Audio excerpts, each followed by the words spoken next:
we all know the name of and the work of Rita Cosby, who was a special correspondent for Inside Edition, but she also earned 3 Emmy Awards, the Jack Anderson Award for Investigative Excellence, and the Ellis Island Medal of Honor. But she is so much more than that. She has a new book out that is just pretty darn amazing, Andrew Breitbart. Well, it's called Quiet Hero, and we just heard about Rusty Humphreys and how his father died in Vietnam. So, you know, this world that we inhabit in the media has been touched by war, and Rita Cosby's father is an extraordinary story. He was a World War II resistance fighter, Polish. He was also a prisoner of war. The book just came out. This is her homage to her father and the sacrifice that he made, and the heroism of staying behind in Nazi to fight the Nazis. And this is his American experience, because he was Polish. He's now American. He's lived an extraordinary life, and his daughter is around to tell the story. Oh, welcome to the broadcast, Rita Cosby. Thank you so much for joining us today. Oh, I'm so delighted to be with you guys. And I want to show you, too, while you've been talking. I was so touched by Rusty's story and some of the similarities. And I have to tell you, I want to show you this. You can see that this is my father's actual armband when he was fighting against the Nazis. Oh, my gosh. Isn't this incredible here? And if you can see it right here, this is actual, you can see the blood and the dirt and everything that's right here. This is the actual armband, which is incredible. And I want to also show you guys something else here, too. This is my father's actual prisoner of war tag. Isn't this amazing? With Stalag 4B, his prisoner number. And what's so amazing is if you look at it, it's together, which means he survived. It's a duplicate. But when I touch this, I just keep thinking about my father and everything he went through.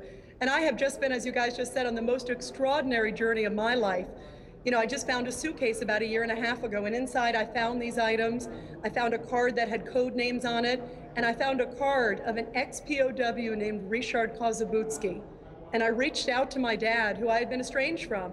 And I think my dad had gone through so much through the war. It was hard for him to have relationships, to have emotions. And I reached out to him, and we started this incredible journey. And my father, you guys, it's amazing what my father went through. He was fighting on the front lines, as Andrew was just saying, in Poland. Literally saw the beginning of World War II, saw the planes hovering above, and saw the bombs dropping. Then he escaped through the sewers after he joined the resistance from the Nazis. Can you imagine what that was like? Then he was captured, and he was taken as a POW by the Germans and taken to a camp near Dresden. And then, as he was wearing, you know, this right here, this POW tag for 6 months, at 90 pounds and 6 feet tall, my dad escaped. Oh my good Lord. Imagine this. And Melanie, you ready for this one? You're gonna get teary-eyed, because I'm gonna get teary-eyed when I talk about this. So my dad was in the woods for 2.5 days, and a plane came by, and they thought it was a German plane, and they dove for the ditches. And they thought, this is it, we've been found after all this 5 years of war, 6 months starving in the camp. And then the plane came by again, and they saw a star on the plane. And they realized it was an American plane. And the plane dropped something out, and they thought it was, they didn't know what it was. They thought maybe it was a grenade. They didn't know what was going on. And they realized it was a note. And it was a chocolate bar with a note wrapped around it with a red ribbon. And the note said, "Welcome, you're safe to walk now during daytime. There are no troops between you and our lines. You have 15 miles to walk. American troops are waiting, and you're free." So American troops saved my dad, and that's why anything I can do for American troops, God bless them. And I am so proud of all of you for what you're doing, because my father ran to the American troops. Here he was. He wasn't even 20 years old yet at this point. He was still a teenager. And he ran to American troops who were the same age as he was. And they all cried, and they told my father he was free. And at that point, my father said, "I'm going to come to America and give back." And that's what this book is about, this new book that we just did that Andrew's talking about, called Quiet Hero, because we're giving proceeds to the troops.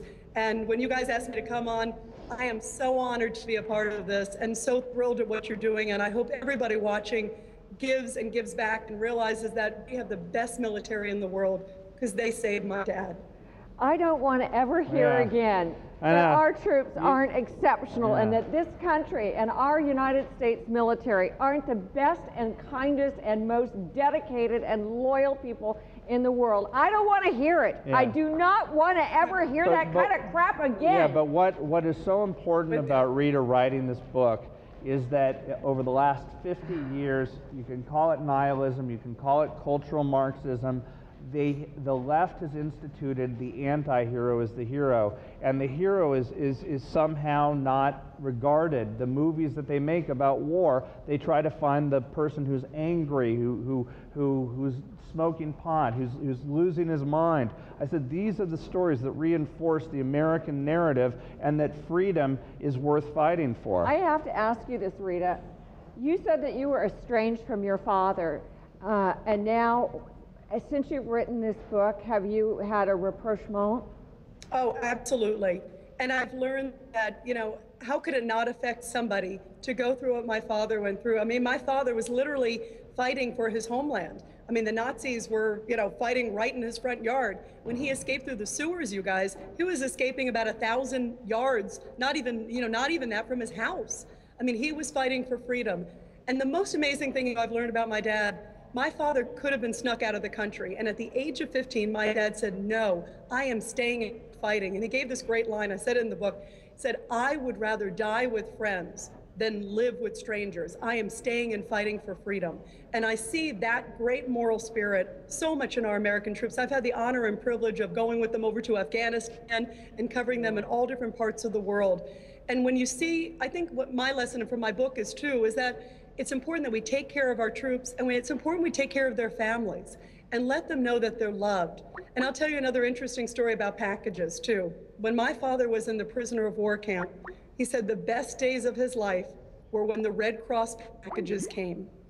And he said he could not wait, that they would stand and cheer when the packages came off the truck, and they would shout and they would hug each other because they knew that it was some joy, just a small shred of joy that they would get while they were in the prisoner of war camp. Rita, this is exactly. And so I know how important these packages are. Exactly, and this is exactly the reason why Move America Forward chooses to express our appreciation for the troops through something like our care package program, and that is because, I mean, a care package, we have a long and proud history of saving the lives of people like your father with these care packages that this is just the most amazing story, and thank you so much for sharing it with us, Rita Cosby.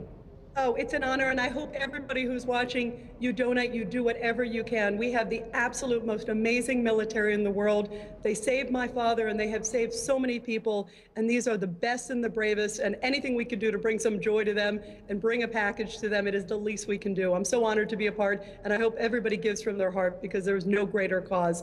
And I applaud all you guys tonight. God bless you. Thank you, Rita. Thank you, Rita. Quiet Hero Thank is the name of the book. Oh my God, you promised me that this was going to be an amazing story, and I was just completely blown away by Rusty Humphrey's story, and then we hear Rita, and but it just shows how we're all connected in different ways.